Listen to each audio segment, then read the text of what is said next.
But I want you to imagine being married to somebody for 30 years, okay? You think that they love you. You think that they have your best interest at heart. You think that you can trust them with everything. But then you learn they're cheating on you.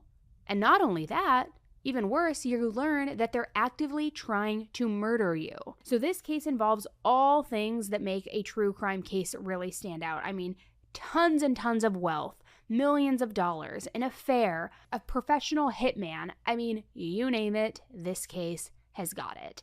So we have got a lot to talk about. Let's all start with one of the main people at the forefront of this case, and that is Sergio Pino. Sergio was born in Havana, Cuba in 1956, and he came to the United States with his family when he was just 12 years old. He ended up getting a part-time job where he worked at the same laundromat as his mom, and his specialty was cleaning the hotel welcome mats. That's kind of what his focus was on. His mom worked at the laundromat and she was somebody who ironed all of the clothing. But that's not what he wanted to do with his whole life. He wanted to do more. He itched and yearned for more, and he just had a lot of ambitions. So when Sergio was 20 years old, he convinced his father to loan him $6,000. Now keep in mind, that was $6,000 back in 1977, which was worth a whole lot more back then than $6,000 would be today with inflation, which let's actually just see what that would be, because I'm going to do, okay. Siri, what would $6,000 in 1977 be worth today? I found this on the web. Oh, wow. Okay, $30,000. Okay. Go away, Siri. Thank you, Siri. How do I get out of you? Okay, so $30,000. That's a big chunk of change, right?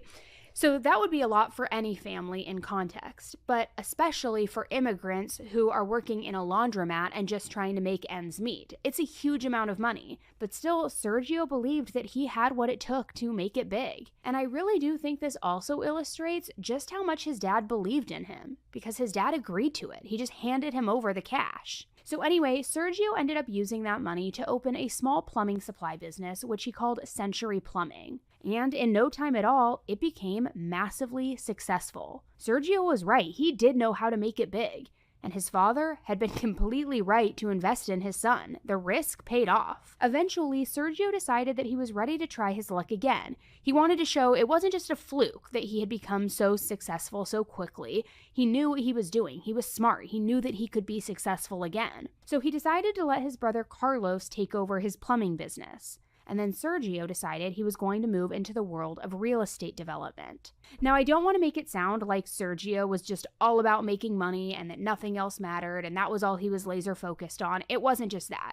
He was actually also very big on giving back. He joined various different business owner associations. He also gave a lot of money to charity as well. He even got appointed to serve on the Florida Department of Transportation at one time, which I know that kind of sounds pretty random, but I do think that it goes to show how trusted he was, and he kind of just became like this fixture in the community. Now, while Sergio was busy growing his business empire, a woman named Tatiana Leares was busy growing up, and I do mean that literally because, spoiler alert, Tatiana would later go on to marry Sergio, but she was 12 years younger than him. So while he was making these major, huge moves in the business world, she was literally still trying to finish high school, for real. Now, Tatiana was a very good kid, and I mean that just by like loose definition, right? Because she kept a prayer journal, she belonged to a group called the Future Homemakers of America. She was just a very straight-laced, good kid. And the reason that she was in that group of the Future Homemakers of America is kind of self-explanatory. She was trying to learn the skills of just that. She was trying to learn how to sew, how to cook, how to take care of a household, because she really expected to get married and spend the rest of her life taking care of her husband, also taking care of the house, maybe any kids that they had together. So anyway, when she was in high school, she, for the most part, was single. She also focused on a job. Her parents owned a grocery store, so Tatiana would help out there working as a cashier whenever she was done with school for the day. She would also help out there on weekends. And that's how she actually ended up meeting Sergio. The store was pretty close to his office, so Sergio would stop in from time to time running errands, picking things up, things like that. So when Tatiana was a senior and about to graduate, that's when she officially met Sergio.